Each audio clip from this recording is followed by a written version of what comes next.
Gubernur Basuki Cahayapurnama membantah menistakan kitab suci Al-Quran. Ahok menilai ada salah persepsi karena video yang beredar sudah dipotong. Bantahan ini menanggapi laporan pemuda Forum Anti Penistaan Agama ke polisi. Sejumlah orang yang tergabung dalam Forum Anti Penistaan Agama melaporkan Gubernur DKI Jakarta Basuki Cahayapurnama atau Ahok ke Polda Metro Jaya. Ahok dituding menistakan agama karena komentarnya mengenai surat Al-Maidah. Menanggapi laporan tersebut, politisi Partai Golkar Nusron Wahid menyatakan video pernyataan Ahok yang beredar sengaja dipotong sehingga memunculkan salah pengertian di masyarakat. Jika melihat video secara utuh, Nusron memastikan tidak ada unsur penistaan agama dalam pernyataan Ahok. Faktanya jelas, konteksnya juga jelas, tidak ada sekata pun maupun potongan kata pun di situ yang mengatakan Ahok menistakan ataupun melecehkan Al-Quran, itu tidak ada. Justru yang perlu kita cari adalah siapa orang yang sengaja memenggal dan kemudian mendiskreditkan itu. Yang perlu kita cari. Ini cara-cara yang tidak akhlakul karimah, cara-cara yang tidak islami, dan cara-cara yang sengaja menggunakan ayat Al-Quran untuk menjatuhkan orang. Sementara itu Ahok menyatakan, sejak dulu isu agama dan kitab suci selalu digunakan lawan politik untuk menyerangnya. Saya pengalaman dari tahun 2003 berpolitik. Saya temukan lawan-lawan politik yang rasis dan pengecut selalu menggunakan ayat itu untuk membodohi orang tidak pilih saya. Jadi ayat Al-Quran ada yang salah nggak? Nggak salah. Konteksnya bukan itu. Konteksnya jangan pilih Nasrani, Yahudi jadi temanmu, sahabatmu, sebagai terjemahan asli. Bukan. Nanti bilang saya nyampurin urusan agama. Saya sekolah Islam, SD, SMP 9 tahun. Jadi saya menemukan banyak yang rasis dan pengecut menggunakan ayat suci di dalam Al-Quran. Tidak maksudnya seperti itu, diplesetin seperti itu. Video pernyataan Ahok yang dilontarkan saat mengunjungi Kepulauan Seribu telah diunggah secara utuh ke situs berbagi YouTube. Ahok mempersilahkan semua pihak melihat video secara utuh agar tidak salah persepsi. Tim Liputan, Metro TV. Makasih Pak, Assalamualaikum. Ya, terima kasih masih bersama kami. Kita berterima kasih juga kepada pihak kepolisian ya. Mudah-mudahan akan objektif dan tetap di tracknya dari Pemuda Muhammadiyah sebagai entitas yang juga individu dan independen begitu ya. Tentu kami kan mengambil sikap ini, tentu tadi bingkainya bingkai hukum. Semuanya ketika kami anggap ada pelanggaran hukum, ada gangguan stabilitas terutama terhadap keberagaman yang dilakukan oleh Pak Ahok, pilihan kami adalah melaporkannya secara hukum. Itu pilihan yang utama, walaupun kalau Mbak Balkis perhatikan kemarahan di seluruh Indonesia yang disampaikan ke kami di Pemuda Muhammadiyah, pasti banyak sekali masuk ke saya ke daerah ya? Itu hal yang sama disampaikan mereka.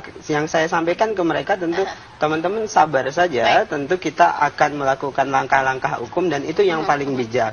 Kita berikan kepercayaan proses hukum itu kepada pihak kepolisian. Nah, tugas kita adalah mengawal dan memastikan prosesnya dilakukan secara adil dan terbuka. Baik, saya sudah terhubung juga karena Pemuda Muhammadiyah sudah melaporkan Pak Ahok ya. Walaupun minta maaf tapi jalan terus sampai tuntas nih, pidana serius loh ini. Akan merugikan pihak Pak Ahok nih maksudnya kalau sampai kenapa-napa begitu kan. Tapi saya sudah terhubung juga dengan pihak pengunggah video yang Anda laporkan juga ya Pak Monas ya. Ibaratnya dari pihak Pak Ahok melaporkan sudah menyebarkan kebencian atau hate speech mungkin ya. Pak Buniani, selamat malam. Selamat malam. Pak Buniani, kita ketahui Anda sebagai identitasnya sebagai peneliti media ya, tapi juga sebagai pengunggah video Pak Ahok begitu ya, Pak Buniani ya. Pak Buni, ya halo, bisa dengar kami Pak? Ya. Ya, Bapak sebagai peneliti media yang juga mengunggah video Pak Ahok di tanggal 6 Oktober 2016, betul ya Pak Buni ya?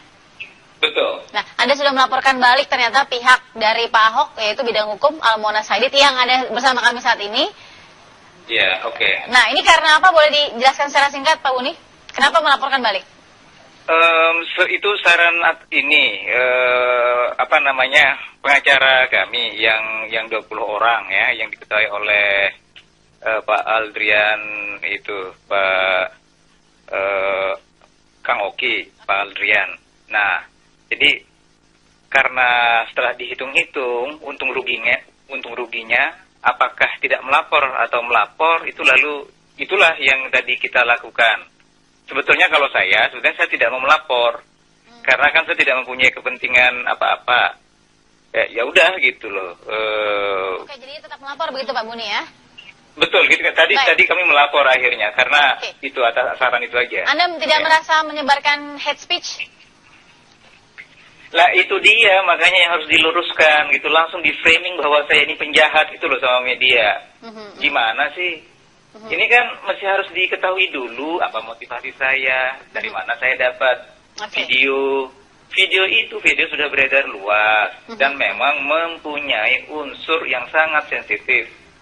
Siapapun yang mendengarkan pernah belajar ilmu bahasa, pernah belajar jurnalisme, itu akan tahu bahwa yang 30 detik itu mengandung hal yang sangat sensitif yang merugikan pihak-pihak tertentu, yang bisa itu menimbulkan ketegangan antar kelompok. Nah ini kan tiba-tiba kontennya nggak dibahas, yang dibahas itu adalah orang yang menyebarkan. Oke, pertanyaan saya, kenapa Anda memilih mengunggah hal itu, Pak Buni? Saya sudah bilang di mana-mana ya, itu termasuk di TV One, itu termasuk di kawan-kawan media yang lain, bahwa saya ini kan dosen, peneliti. Kemudian saya mengajar di kelas. Saya mengajar di kelas itu tidak lebih penting daripada kalau saya naruh status Facebook kalau itu mempunyai manfaat buat orang banyak. Baik. Nah, ini kan video itu kan mempunyai manfaat yang banyak buat masyarakat agar mereka tahu bahwa mereka mempunyai pemimpin, gitu kan.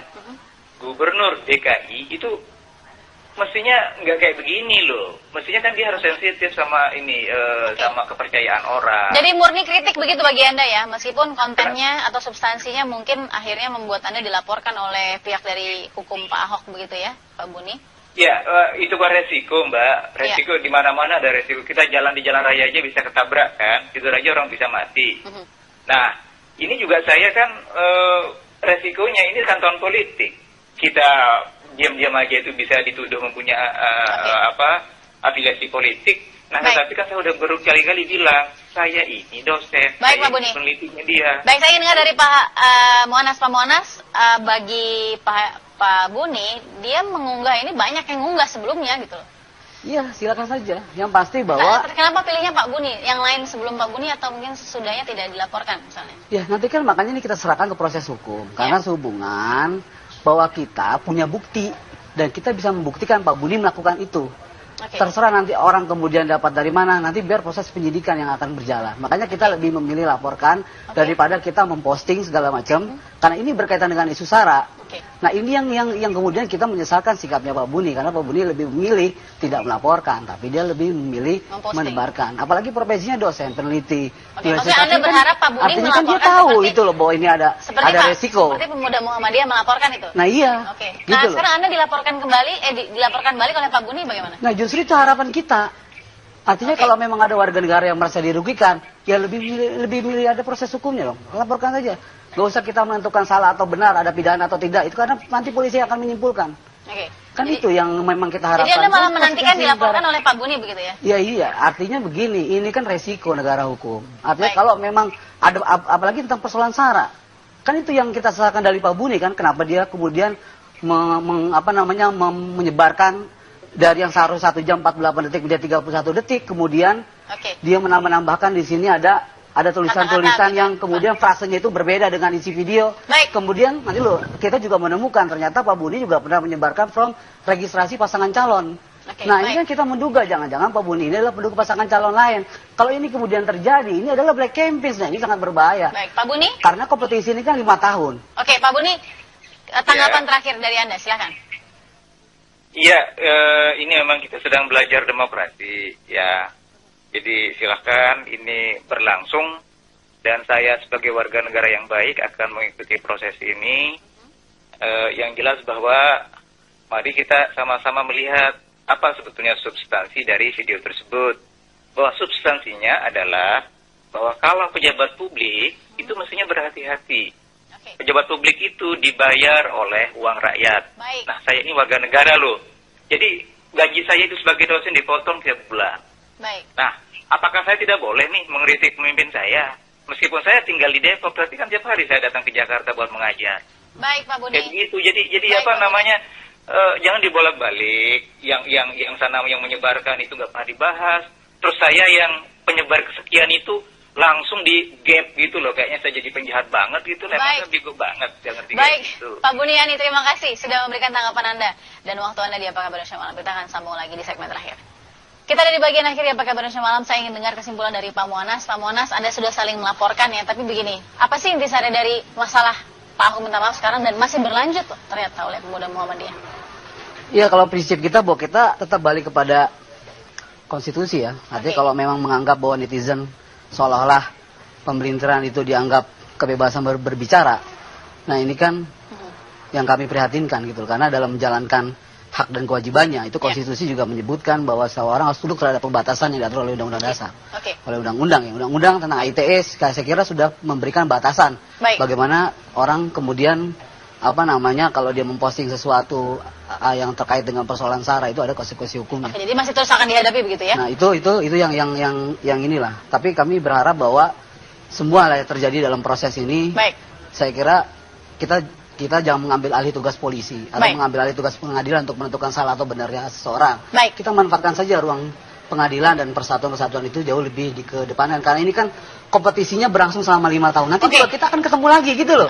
Kalau cara berpikir seperti ini berbahaya untuk proses demokrasi kita. Iya, saya sepakat dengan apa yang disampaikan Muanas tadi, bahwasannya ya kita harus menghormati kebebasan, kemudian nggak bisa kebebasan itu digunakan sebebas mungkin. Itu saya sepakat. Nah, itu juga lah yang kemudian kita tuntut dari Ahok ya. Ahok tidak bisa kemudian menyalahkan atau membodoh-bodohi pihak lain yang kemudian punya tafsir tertentu berkaitan surat Al-Maidah 51. Kami menghormati tafsir yang lain, tapi kemudian tidak pernah membodohi orang lain atau menyebut mereka ini membodohi umat dan segala macam. Karena kenapa? Karena pada prinsipnya cara-cara begitu kita sedang mengancam keberagaman itu sendiri. Cara-cara yang dilakukan Ahok itu selain nir etika ya, itu adalah ancaman bagi keberagaman. Itulah kenapa kemudian yang reaksi dan yang bereaksi bukan cuma umat Islam, tapi seluruh warga Indonesia yang tidak suka dengan laku nir etika itu dan mengancam keberagaman itu. Baik, Pak Daniel Anzar Simanjuntak, terima kasih sudah hadir di sini dengan teman-teman pemuda Muhammadiyah. Mudah-mudahan prosesnya berjalan lancar. Pak Muanas Salaidi juga mudah-mudahan proses hukumnya juga berjalan lancar bersama Buniani ya. Dan ini jadi akhirnya jumpa kita di Apa Kabar Indonesia Malam. Anda bisa saksikan lagi program selanjutnya. Kita akan lihat juga bagaimana jalannya kasus Pak Ahok ya dengan pemuda Muhammadiyah dan juga Pak Haidit dengan Buniani.